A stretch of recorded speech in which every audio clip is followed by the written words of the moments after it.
OFW Life. Naghahanap ka ba ng mga easy recipes? Mga pagkaing madaling hihain? Kaya naman, heto, samahan niyo ako, i-share ko sa inyo ang ating mga tipid tips para gumawa ng ating Hawaiian meatballs.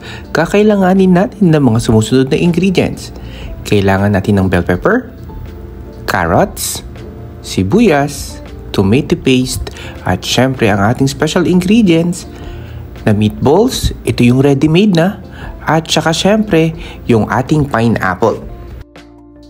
At syempre wag din pala natin kalimutan ang bawang. So hiwain lang natin ng bawang, ang sibuyas, ang carrots, at ang ating bell pepper.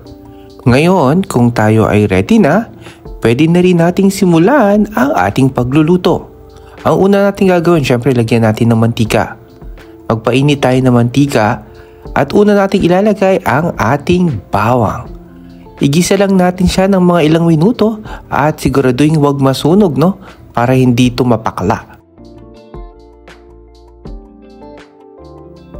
Ayan, ginigisa na natin ang ating bawang.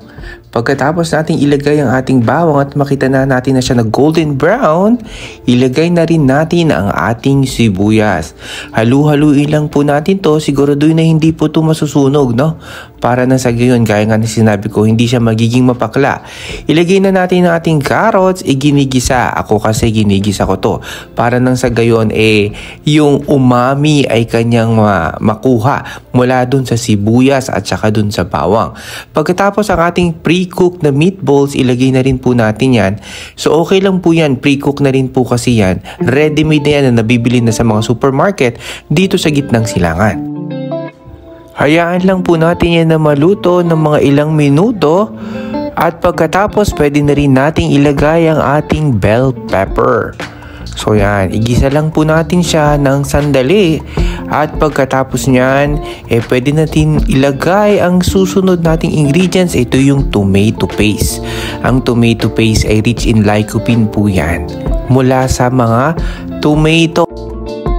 So sa puntong ito, pwede nyo na rin pong lagyan ng konting patis, ng paminta, tapos ng asin at ng asukal. So depende po sa kakain ito. Kung ang mga chikiting po ninyo ay dagdagan nyo ng mas maraming asukal, mas matamis, mas masarap para sa kanila. So nasa sa inyo po kung anong perspektibo na gusto ninyo. Hayaan nyo lamang po na kumulo yan hanggang sa magmantika at yun na. Ito na ang ating Hawaiian meatballs na magugustuhan ng ating pamilya. Tara, let's eat!